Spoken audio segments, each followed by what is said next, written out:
Fiz 61 anos naquele dia e tudo o que eu queria era um jantar tranquilo com meu filho, a esposa dele e alguns amigos. Nada grandioso, apenas boa comida, companhia calorosa e talvez um brinde a mais um ano me mantendo firme sem desmoronar. Em vez disso, terminei a noite em completo silêncio, olhando através de uma mesa iluminada por velas enquanto meu único filho reivindicava publicamente algo que nunca lhe pertencerá. A noite começou normalmente. O restaurante era um daqueles lugares novos e modernos que a Ashley escolheu, tijolos aparentes, luminárias Edison penduradas, garçons que te chamavam de chefe. Mal me sentei quando ela me entregou uma sacola de presente com papel de seda fofinho como um pavão. Dentro, havia um macacão de bebê estampado com os dizeres: a melhor avó do mundo. Achamos que era hora, disse ela, com os olhos arregalados e a doçura das unhas feitas, de começar a planejar o quarto do bebê. Não é, Daniel? Ele sorriu, quase calmo demais, ensaiado demais, e assentiu. É, principalmente porque em breve teremos mais espaço. Pesquei. Mais espaço? Ashley se inclinou sobre a mesa. Estamos muito gratos por você ter concordado, Mary. Sinceramente, nem toda mãe seria tão generosa. A mesa ficou em silêncio. Franzi a testa, sem saber com o que eu supostamente tinha concordado. Antes que eu pudesse perguntar, Daniel se levantou e bateu a colher na taça de vinho. Posso ter a atenção de todos por um segundo? Antes de começarmos, curtam e se inscrevam, e por favor me digam e a outros qual é uma lição de vida que todos deveriam aprender antes que seja tarde demais. Compartilhem nos comentários abaixo. Obrigado, disse ele, elevando a voz o suficiente para fazer os garçons pararem. Esta noite não é só para comemorar o aniversário da minha incrível mãe. É também para uma grande mudança para nossa família. Ashley pegou o celular, gravando. Vamos nos mudar para o apartamento da mamãe. Daniel sorriu radiante. Faz sentido. Ela não precisa mais de todo aquele espaço, e vamos começar uma família. É um presente tanto, sinceramente. Tão generoso. Vamos brindar a mulher que tornou isso possível. Taças tilintaram. Eu não me mexi. Meu garfo ficou suspenso no ar, mole na minha mão. Ele olhou para mim, sorrindo demais. Sério, mãe? A pressão na sala se instalou como uma armadilha se fechando. Ashley estava com a câmera apontada para mim. Todos me encaravam, esperando minha reação. Assenti, não porque concordasse, mas porque entrei em pânico. Meu cérebro congelou. Senti como se tivesse sido empurrada para um palco no meio de uma apresentação para a qual nunca havia feito teste. Forcei um sorriso, tomei um gole de vinho e esperei que a sala seguisse adiante. Não seguiu, na verdade. A conversa mudou de assunto, mas fiquei ali sentado enquanto o sangue se esvaía do meu rosto, a refeição virando papelão na minha boca. Ashley começou a falar sobre como redecoraria o apartamento, amostras de tinta, a localização dos berços, a retirada das cortinas de velhinha. Ela riu e disse: claro, deixamos você nos visitar. Você ainda pode deixar suas plantas na varanda, se quiser. Daniel acrescentou: vamos te dar bastante tempo para se mudar. Sem pressão. Eles nem me perguntaram. Eles decidiram, declararam, anunciaram aos meus amigos que minha casa, o lugar que compartilhei com meu falecido marido por 30 anos, a casa onde chorei, dormi e consertei a mão depois que um cano estourou, era agora o viveiro deles. Pedi licença no meio da sobremesa. Daniel me olhou como se eu estivesse sendo dramática, mas eu apenas disse a eles que não estava me sentindo bem. Ashley se ofereceu para chamar um serviço de transporte. Recusei. Andei 3 quarteirões com saltos que não usava há anos até meus dedos formarem bolhas e meu peito arder, mas era a única maneira de fazer meus pensamentos pararem de gritar. Quando cheguei em casa, meu apartamento parecia diferente, não era seguro, não era meu. Tranquei a porta, verifiquei de novo e de novo. As vozes deles ecoavam na minha cabeça, Ashley rindo das minhas cortinas, Daniel dizendo que eu não precisava do espaço. As fotos do meu marido se enfeitavam na estante, de repente, pareciam avisos, não lembranças. Sentei-me à mesa da cozinha com as mãos espalmadas sobre a superfície e não consegui me mexer por quase uma hora. Quando finalmente consegui, abri uma gaveta que não tocava há meses, pastas antigas do meu marido, documentos legais, testamentos, contatos de emergência. A última vez que as examinei foi logo após o funeral dele. Encontrei algo que havia esquecido, uma procuração de 2 anos atrás, assinada durante uma internação hospitalar quando tive pneumonia. O nome de Daniel estava nela. Meu estômago embrulhou. Mandei uma mensagem para o meu advogado à meia-noite e perguntei se ainda era válido. A resposta veio de manhã: se você não revogou, sim. Precisamos conversar. Foi aí que me dei conta. Daniel não estava dando palpites. Ele não estava perguntando. Ele estava executando um plano. Não dormi naquela noite, nem por um segundo. Continuei vendo o rosto de Daniel enquanto ele brindava e fazia o anúncio, o jeito como ele me olhava, não com amor, não com hesitação, mas com expectativa, como se eu fosse um cheque sendo descontado.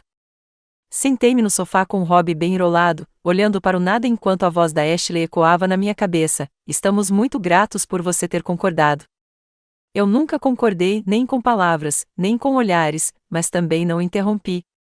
Deixei a apresentação continuar. Esse foi o meu erro. E agora já estava se espalhando. Quando chequei meu celular de manhã, a Ashley tinha postado um vídeo com fotos em câmera lenta da minha sala de estar ao som de uma música acústica suave, com a legenda: o começo do próximo capítulo da nossa família, dizer adeus à casa da vovó e dar as boas-vindas ao nosso novo lar. Meu sofá, minhas estantes, minha janela com cortinas de renda.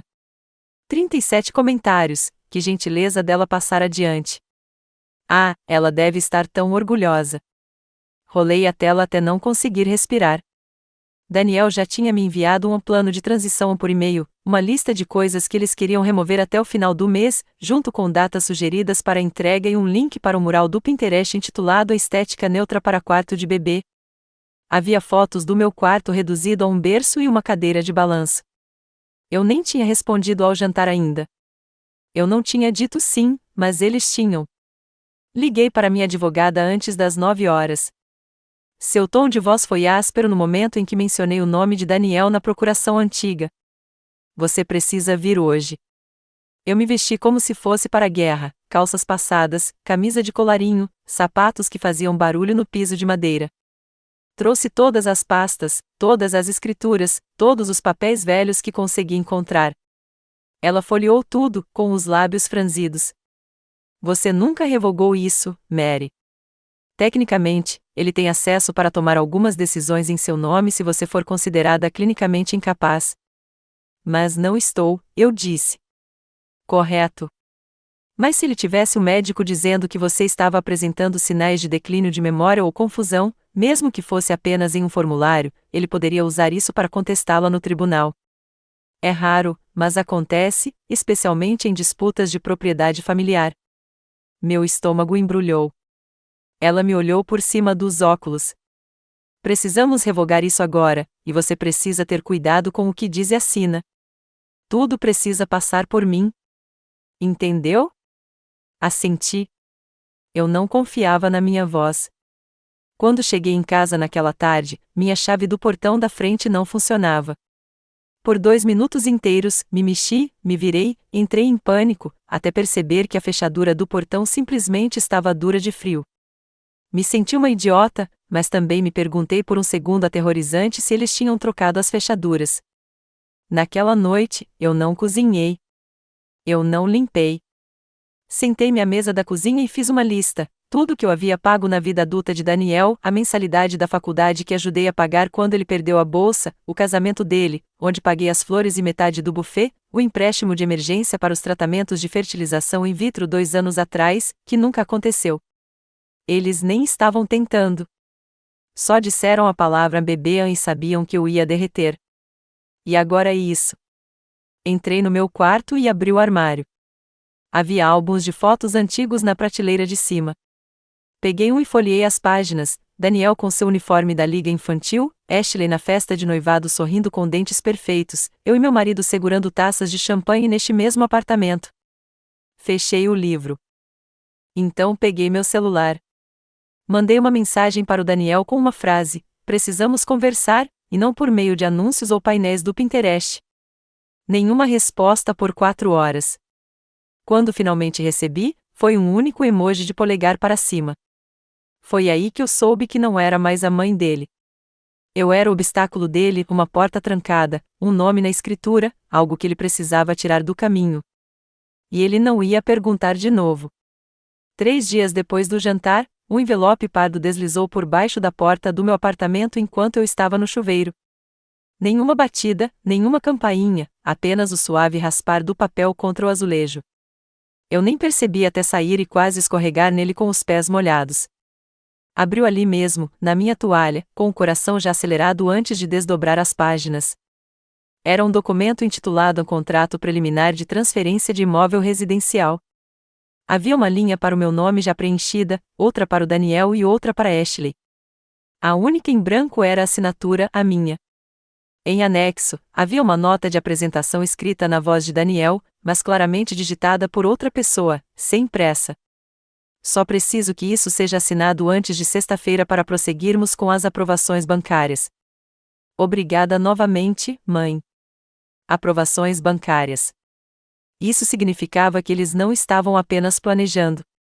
Já estavam usando minha casa como alavanca. Sentei-me na beirada da banheira, com o papel pingando da minha mão. Mandei uma mensagem para minha advogada novamente, e ela me ligou em minutos. Enviei uma foto do documento. Sua voz assumiu um tom calmo, mas firme. Ele está seguindo em frente presumindo que isso já é dele. Se você assinar, acabou. Nem deixe no balcão sem supervisão. Destrua. Eu disse, ele enviou pelo correio. Ela respondeu, então isso significa que ele está criando um rastro de papel que faz parecer que você está participando voluntariamente. Não responda. Não escreva. Naquela noite, peguei o arquivo novamente, determinada a entender cada pedaço de papel ligado ao meu nome. Foi então que o encontrei, um pacote de diretivas de saúde de 2 anos atrás, durante minha internação hospitalar, quando tive a infecção pulmonar. Eu havia assinado alguns formulários sob estresse, a maioria clichês, mas enterrado no pacote havia uma designação de autoridade limitada, nomeando Daniel como meu representante para decisões financeiras durante a incapacidade. Agora eu me lembrava. Ele me trouxe o documento enquanto eu estava conectado a uma intravenosa, dizendo, só assine aqui para que eu possa ajudar com a questão do seguro. Eu nem tinha lido, só rabiscado meu nome para tirá-lo do meu pé. Meu advogado confirmou mais tarde naquela noite. Se encontrassem um médico disposto a alegar que eu era esquecido ou confuso, poderiam tentar contestar minha capacidade de administrar meus próprios bens. Não seria fácil, mas seria o suficiente para me congelar no tribunal. E se eu tivesse concordado acidentalmente com algo por e-mail ou mensagem de texto sem perceber as implicações, eles poderiam interpretar isso como consentimento. Fiquei completamente imóvel. Repassei o jantar de aniversário, o jeito como Ashley sorria enquanto me filmava, o jeito como Daniel continuava usando o verbo no passado. Mamãe concordou, ela vai deixar, ela disse que podíamos. Não foi desleixo. Foi praticado, ensaiado. Ele estava narrando uma versão da verdade que eles vinham construindo pelas minhas costas, e eu tinha deixado. Passei a manhã seguinte congelando meu crédito, protegendo minhas contas bancárias e revogando todo tipo de poder que Daniel já tivera. Removai-o dos meus contatos de emergência. Troquei a senha dos meus aplicativos financeiros. Comecei a registrar cada interação por escrito e a tirar prints de tudo. Não respondi mais às mensagens dele, mas salvei todas. Naquela noite, liguei para o síndico do prédio e perguntei quem tinha acessado o portão de segurança na noite anterior. Ele hesitou e disse, o Daniel usou sua chave reserva. Ele disse que estava verificando você. Eu não tinha pedido. Não tinha me machucado. Eu nem sabia que ele ainda tinha uma reserva. Perguntei se a fechadura poderia ser trocada. Ele disse que sim, mas que seria necessário um pedido formal. Então, eu registrei um. Naquela noite, coloquei todos os meus documentos importantes num cofre de metal e o coloquei debaixo da cama. Parei de beber vinho no jantar. Parei de tomar soníferos. Precisava manter a mente afiada. Comecei a registrar em um diário cada interação que tive com Daniel e Ashley, caso precisasse provar minha clareza mental. Certa noite, até fiz uma lista de compras falsa e a adicionei ao diário para registrar a data e hora da minha caligrafia. Eu não estava sendo paranoica. Estava sendo caçada. Eles não estavam apenas esperando que eu entregasse minha casa. Estavam construindo um caso para levá-la sem pedir. A campainha tocou 2 dias depois, e quando olhei pelo olho mágico, Ashley estava lá sorrindo como se nada tivesse acontecido, segurando uma sacola branca de presente e uma xícara de café gelado com meu nome escrito errado com caneta hidrográfica. Abri a porta pela metade, mas não o suficiente para convidá-la a entrar. Só pensei em passar aqui, disse ela, com a voz açucarada. Queria ver como você estava e trouxe seu favorito, creme de avelã com bastante gelo. Ela tentou me entregar a bebida, mas eu não me mexi. Você não mandou mensagem antes. Ela riu levemente, ignorando o riso. Achei que seria legal aparecer. Você tem estado quieta. Deixei-a ali parada, esperando que o silêncio a fizesse ir embora, mas, em vez disso, ela empurrou a sacola de presentes para mim. São vitaminas, disse ela, com os olhos arregalados como os de uma criança prestes a compartilhar um segredo. Pré-natal. Esperamos. Mas você já sabia disso. Pesquei. Você está grávida? Ela colocou a mão na barriga dramaticamente, como se já estivesse mostrando apenas algumas semanas. Não íamos dizer nada, mas depois do jantar, ela olhou para baixo, fingindo se emocionar. Significou muito você nos dar o seu lugar. Sentimos que é um sinal. Ela não estava grávida. Eu soube no momento em que ela disse isso. Seus olhos estavam muito alertas, muito ansiosos. E mais tarde, quando ela finalmente entrou depois que eu me afastei por um segundo, ela largou a bolsa e foi direto para a cozinha, abriu a geladeira, pegou uma água com gás e bebeu sem olhar o rótulo. Ninguém se preocupava com cafeína ou gás tão casualmente, se estivesse grávida e ansiosa. Mas eu não disse nada. Apenas observei. Ela começou a andar pelo apartamento como se já lhe pertencesse, falando sobre onde ficaria o berço, como repintaria as paredes, como poderia derrubar o armário estreito do corredor para abrir espaço. Fiquei parada no canto da sala, paralisada, ouvindo-a reformar minha casa como se estivesse revendendo esta estante, disse ela, passando os dedos pela parte de cima. Podemos doá-la, certo? Está um pouco ultrapassada. Meu marido construiu aquela estante com as próprias mãos há 31 anos. Não respondi. Ela continuou, abrindo gavetas, espiando a lavanderia, comentando sobre quais móveis valiam a pena manter. Segui-a silenciosamente até o corredor. Acho que deveríamos transformar este quarto em um quarto de bebê o mais rápido possível, disse ela, gesticulando em direção ao meu quarto de costura. Sabe, antes que você se canse de subir escadas. Bebês precisam de um ambiente calmo, sem bagunça. Foi então que algo dentro de mim finalmente se rompeu. Mas ainda assim não gritei. Apenas perguntei, Ashley, quando seu médico confirmou a gravidez? Ela piscou rápido, pegou o choro e riu sem jeito. É cedo. Muito cedo para exames. Eu simplesmente sei. Então, nada de ultrassom, nada de exame de sangue. Quer dizer, vamos na segunda, gaguejou ela. De qualquer forma, você será a primeira a saber. Obviamente, obviamente. A palavra soou em meus ouvidos como um insulto. Observei-a levar sua água com gás de volta para a sala e mexer no celular enquanto sua bolsa permanecia aberta no balcão da cozinha. Lá dentro, vi uma pasta de papel pardo. Esperei até que ela entrasse no banheiro. Quando dei uma espiada, vi cópias da planta do meu apartamento etiquetadas com a disposição dos novos móveis e uma estimativa impressa do Zillow com o valor atual. Ela estava organizando o imóvel. Eles não tinham se mudado. Estavam repassando tudo na cabeça, talvez até para outra pessoa. Tirei uma foto dos documentos, devolvi a pasta silenciosamente e sentei no sofá antes que ela voltasse. Quer ficar para o jantar? Perguntei. Ela pareceu chocada, depois sorriu. Claro, seria ótimo. Devo ligar para o Daniel? Respondi. Não, só nós dois. Servi-lhe macarrão congelado e vinho velho. Deixei-a se acomodar. Então, a vi sair por volta das 8, ainda sorrindo, ainda falando sobre paletas de cores e nomes de bebê, completamente alheia ao que tinha visto na bolsa dela. Tranquei a porta atrás dela e empurrei minha pesada máquina de costura para frente. Eu não estava com medo. Estava concentrada. Abri meu celular, naveguei pelas minhas capturas de tela e criei uma nova pasta chamada Prova. Isso não era família. Isso era fraude. E agora eu tinha provas. Na manhã seguinte, acordei antes do nascer do sol e comecei a arrumar as malas, não com caixas, mas com informações. Liguei para minha velha amiga Iris, uma corretora de imóveis aposentada que agora morava a 3 cidades de distância e passava a maior parte dos dias cuidando de rosas e ignorando as mensagens do ex-marido. Iris não perguntou por que eu estava ligando às 6h11, apenas disse: "Fale comigo." E eu falei.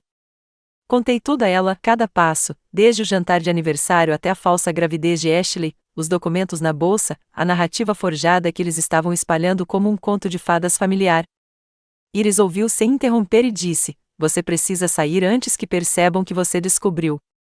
Ela se ofereceu para me ajudar a anunciar o apartamento discretamente por meio de sua rede de compradores particulares, sem anúncios públicos, sem fotos online, apenas o boca a boca entre clientes sérios que pagam à vista. "Você receberá um pouco menos", disse ela, "mas isso os impede de interferir ou contestar a venda antes do fechamento." Concordei imediatamente. Nos 3 dias seguintes, me fiz de boba. Mandei mensagens curtas e amigáveis para Daniel. Curti as novas fotos do quarto da Ashley no Instagram. Postei uma foto do meu jantar certa noite, bolo de carne com purê de batatas, com uma legenda dizendo que nada se compara à comida caseira. Queria que acreditassem que eu ainda era dócil, ainda meiga. Enquanto isso, marquei uma visita a uma pequena propriedade que encontrei através da Iris, uma cabana de 2 quartos a 2 estados de distância, em uma cidadezinha à beira de um lago, onde ninguém me conhecia e ninguém devia nada a Daniel. As fotos do anúncio mostravam uma cozinha antiga e um pátio rachado, mas eu não me importava. Era particular. Era meu. O vendedor era um viúvo querendo reduzir o tamanho da casa e concordou em vender à vista se eu não pechinchasse. Apertamos as mãos no dia seguinte. Enquanto Daniel pensava que eu estava assistindo a programas de culinária, eu coordenava uma transferência bancária e agendava mudanças para móveis que eu não tinha contado a ninguém que levaria. Contratei um homem da igreja, Frank, que tinha uma caminhonete e não fazia perguntas. Ele encaixotou os equipamentos antigos da oficina do meu marido, os pratos de família e as caixas de fotos do sótão, tudo em um dia. Avisei ao síndico do prédio que viajaria por tempo indeterminado e que não compartilharia nada com a família, a menos que desse permissão. Ele arqueou as sobrancelhas, mas assentiu. Então, fui até o escritório de locação e mudei meu contato de emergência para Iris. Mudei meu endereço para uma caixa postal na nova cidade e comecei a encaminhar correspondências pelos Correios dos Estados Unidos com uma data de início aleatória 2 semanas depois, para que eles não percebessem a diferença. Cheguei a ligar para a companhia elétrica e marcar uma data para o desligamento, sob a desculpa de que ia morar com um parente para me recuperar. A mulher ao telefone ofereceu condolências que eu não corrigi. Todos os dias, eu mantinha uma expressão neutra, um tom gentil. Deixei Daniel acreditar que eu era fraco. Deixei Ashley acreditar que eu era grato. Mas, pelas costas deles, eu estava desvendando todo o plano deles. No 4º dia, a Ashley me mandou um vídeo, ela sentada no sofá da minha sala, falando sobre trazer o aconchego de volta ao ambiente. A legenda dizia: "Em breve será nosso, mas para sempre o legado da vovó." Teve 2.000 visualizações. Eu não chorei. Tirei um print. Arquivei na categoria Prova. Naquela noite, deixei uma única dica. Coloquei uma mala vazia no corredor, onde a Ashley haveria na próxima vez que aparecesse sem perguntar. Ela pensaria que eu estava fazendo as malas para uma viagem curta. Ela contaria para o Daniel. Eles pensariam que ainda tinham tempo. Não tinham. Eu estava indo embora antes do fim da semana. E quando eles percebessem, as chaves estariam nas mãos de outra pessoa, e o único vestígio que eu deixaria para trás seria um arquivo trancado e o cheiro de lavanda que eles jamais conseguiriam tirar das cortinas.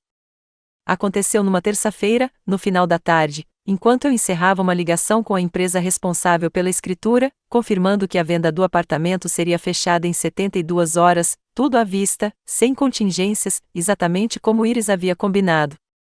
Eu tinha acabado de desligar quando bateram forte, insistente, nada educado. Não atendi. Fiquei parada no corredor, em silêncio, escutando. A batida veio de novo, depois uma voz, a do Daniel. Mãe, abra a porta. Não me mexi. Eu sabia que ele tinha trazido a chave. Também sabia que tinha trocado as fechaduras 2 dias antes, um detalhe que não havia mencionado a ninguém. Ouvi a chave tentar, falhar, chacoalhar, uma pausa e, em seguida, uma batida mais forte. Mãe, preciso falar com você. Esperei. Finalmente, ele parou de tentar a fechadura e começou a falar através da porta. Olha, você não está respondendo às minhas mensagens, e a Ashley está surtando. Precisamos saber o que está acontecendo. Não respondi. Apenas me encostei na parede, de braços cruzados. Descobrimos sobre o corretor, disse ele, mudando o tom de voz. A Iris ligou para alguém que conhecemos. Você está vendendo o lugar. Está falando sério? Silêncio. Você está sabotando a sua própria família. Entendeu? Mais silêncio. Então, sua voz ficou mais baixa, como se ele achasse que eu estava ali. Se você não abrir esta porta e falar como um adulto, juro por Deus que farei o que for preciso legalmente. Ele saiu depois disso, mas deixou algo para trás, um envelope enfiado no batente da porta, quase exatamente igual ao que eu havia recebido antes. Dentro havia uma notificação formal, digitada e impressa, um pedido de revisão de ocupação transitória, assinado por um assistente jurídico de um escritório que eu não reconheci, com uma seção destacada que dizia possível pedido de tutela médica pendente. Peguei o papel, coloquei-o sobre a mesa e liguei para minha advogada. Ela atendeu antes do segundo toque. Li a frase em voz alta. Ela suspirou. Eles estão intensificando a situação. Vão tentar questionar sua competência. Não estão apenas pressionando. Estão construindo um caso. Naquela noite, sentei-me à mesa da cozinha com meu cofre aberto, organizando meus documentos, copiando arquivos, gravando a mim mesma lendo um resumo das minhas decisões financeiras até o momento, com carimbos de data e hora, e enviando-o por e-mail para uma pasta segura a qual meu advogado tinha acesso. Anexei uma lista de cada transação, cada captura de tela, cada mensagem de texto. Expliquei por que havia feito cada coisa claramente, sem gaguejar, com datas, horários e referências. Mostrei o contrato de venda, a oferta de compra da cabine, o relatório de inspeção. Foi exaustivo, mas precisava ser hermético. Eu não estava apenas protegendo meus ativos, estava protegendo minha mente, porque no momento em que alguém diz que você é esquecido, as pessoas param de prestar atenção ao que você realmente lembra. No dia seguinte, Ashley apareceu sozinha. Ela nem bateu. Ficou parada no corredor, gritando alto o suficiente para os vizinhos espiarem pelas persianas. Estamos tentando aumentar nossa família, e você está sendo cruel, gritou ela. Você disse que teríamos um lar. Você disse que éramos bem-vindos. Ela pegou o celular e eu vi a luzinha vermelha piscando. Ela estava filmando. Abri a porta o suficiente para ser vista, mas não o suficiente para ser ouvida claramente, e disse apenas uma palavra: saia. O vídeo dela captou isso. Só isso, o choro dela, eu com cara de frio. Naquela noite, um vídeo foi publicado na conta dela com o título Quando a Família Te Trai, uma gravidez sem um lar. Tinha música, fades lentos e mais de 4.000 curtidas em poucas horas. As pessoas comentaram: como uma mãe pôde fazer isso? Comportamento repugnante de uma boameira acumuladora. Ela não merece netos. Tirei print de tudo, salvei cada postagem e enviei tudo para o meu advogado. No dia seguinte, Daniel me mandou uma única mensagem de texto: se quiser evitar o tribunal, assine o anexo e esqueceremos tudo isso. Era um PDF, um contrato de transferência de escritura. Ashley tinha assinado. Daniel tinha assinado. Meu nome estava em branco. Encaminhei sem abrir. Então, respondi a mensagem de Daniel pela primeira vez em dias: você será intimado dentro de uma semana. Não entre em contato comigo novamente. Desliguei o celular. Ao pôr do sol, eu já tinha minhas malas prontas, minhas chaves prontas e um bilhete deixado para os compradores: tudo aqui é de vocês agora, exceto o silêncio que estou levando comigo. Saía às 4h35, pouco antes de o céu começar a mudar, quando as ruas estavam silenciosas e o único som era o da minha mala de rodinhas atravessando a calçada rachada em frente ao apartamento onde morei por 32 anos. Não olhei para trás. Iris me encontrou 2 cidades depois, com um café e um sorriso que dizia tudo o que ela não conseguia dizer em voz alta. O chalé ficava a 4 horas de distância, aninhado perto de um lago, cercado por árvores e silêncio. E quando cheguei, não desfiz as malas imediatamente. Fiquei parada na cozinha vazia e respirei tão fundo que parecia que estava prendendo a respiração há meses. Não olhei meu celular. Eu sabia o que me esperava, e eu estava certa. Quando finalmente liguei o aparelho, 3 dias depois, havia 37 chamadas perdidas, 19 mensagens de voz e mais de 60 mensagens, a maioria do Daniel, algumas da Ashley e várias de números que eu não reconheci. Mas foram as mensagens em grupo que me deram um nó no estômago. Primos, familiares, amigos, até minha própria irmã tinham sido incluídos. Capturas de tela. Ashley tinha enviado o vídeo em que eu a expulsava de casa. Daniel tinha escrito uma longa mensagem sobre como eu os havia abandonado bem na hora em que o bebê deles estava chegando, como eu havia virado a casa deles de cabeça para baixo e fugido como uma covarde. A mentira do bebê ainda estava rolando. Mas, pior, as pessoas estavam acreditando. Não respondi a nenhuma mensagem, mas li todas. E a decepção caiu como um balde de água fria. Pessoas que eu havia hospedado para férias, ajudado com as contas, ligado quando seus pais faleceram, agora diziam coisas como: espero que você caia em si. Ou, a família deve se manter unida. Estava claro que Daniel não estava apenas reescrevendo nossa história. Ele estava se colocando no papel de vítima. Mas então algo inesperado aconteceu. Minha sobrinha Melissa, aquela que nunca gostou da Ashley, me mandou uma mensagem privada: Tia Mary, eu não acredito em nada disso. Você está bem? Eu respondi: sim, tudo bem. Ela respondeu com um emoji de coração e disse: me liga se precisar de reforço. Eu não chorei, mas senti a lealdade silenciosa. Isso me lembrou que nem todo mundo se deixa enganar. No dia seguinte, minha advogada ligou para confirmar o fechamento da venda. Os fundos foram transferidos e a escritura registrada. Legalmente, o apartamento não era mais meu e nunca do Daniel. Perguntei a ela sobre as ameaças de tutela. Ela disse: eles não vão se arriscar a entrar com o pedido agora.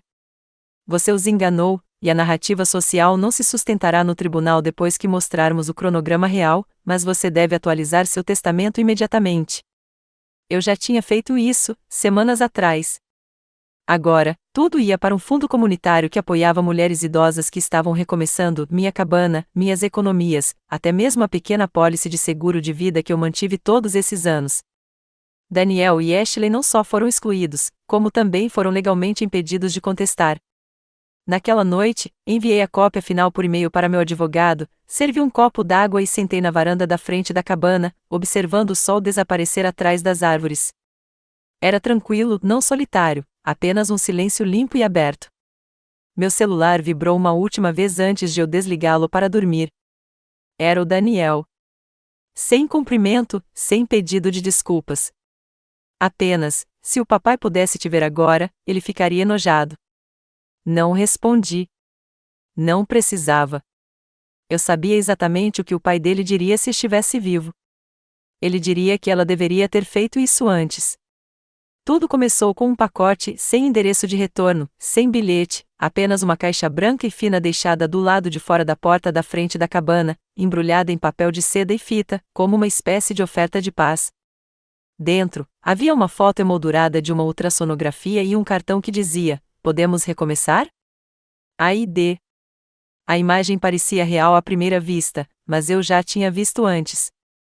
Ashley havia postado a mesma ultrassonografia de um aplicativo de gravidez meses antes como um espaço reservado no quadro de visualização.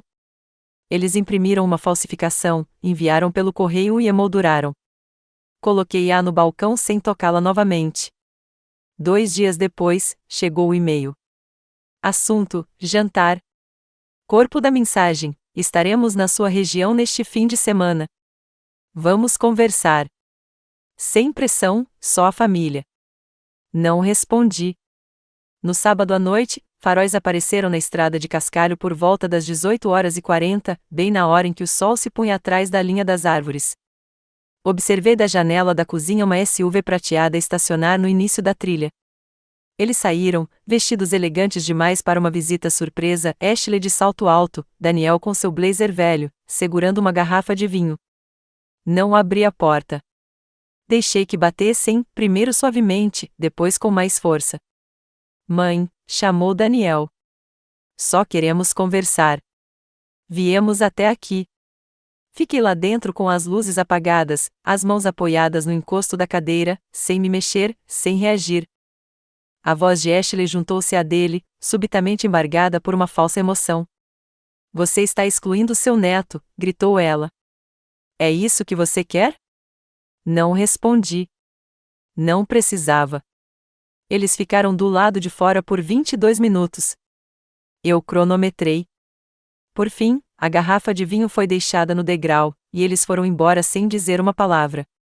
O rótulo dizia Forgivenes Pinot Noir. Joguei tudo no ralo.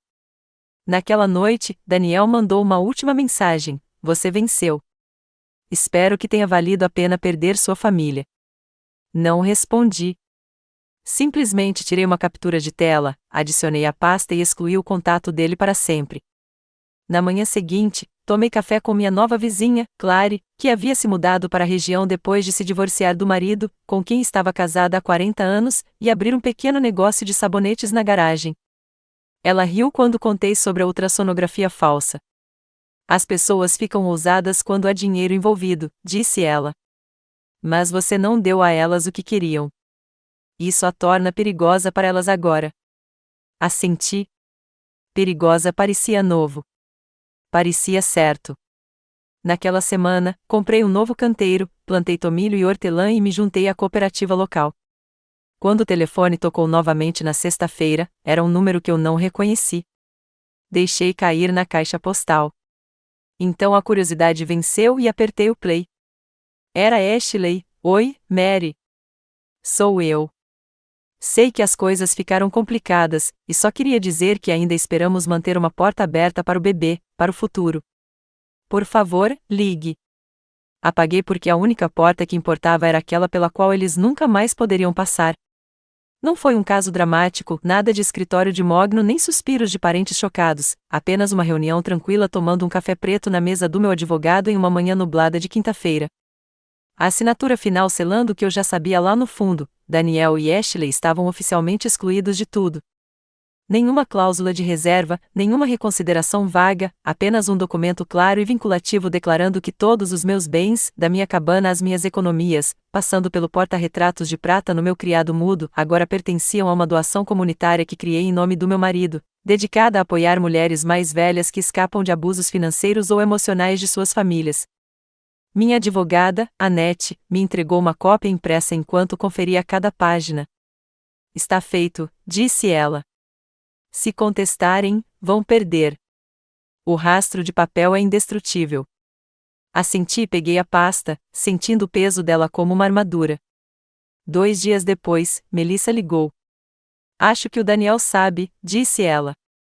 Ele anda postando aquelas imagens com citações passivo-agressivas de novo, esse tipo de coisa de atraição sempre vem dos mais próximos do ponto. E Ashley mudou sua bio do Instagram para somente família escolhida. Ri pela primeira vez em semanas, curta e forte. Deixe-o citar, eu disse. Perderam o direito ao meu nome quando tentaram roubá-lo. Uma semana depois, recebi uma carta da diretoria da instituição de caridade confirmando que a conta havia sido aberta sob o nome And Exit Fund, com meu primeiro depósito já alocado.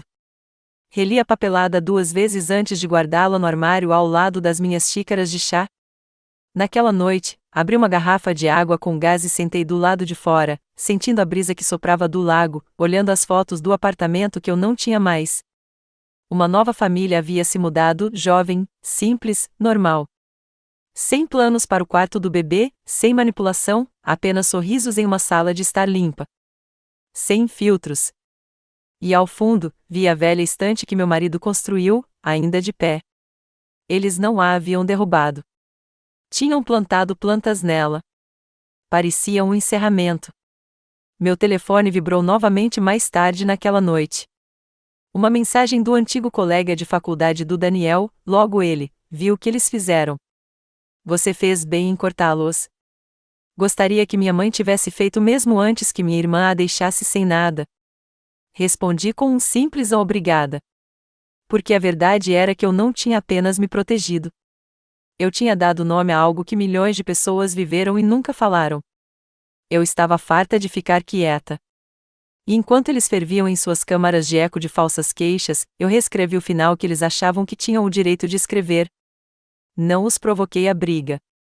Dei-lhe silêncio, e isso, eu estava aprendendo, era mais alto do que qualquer coisa que pudessem gritar.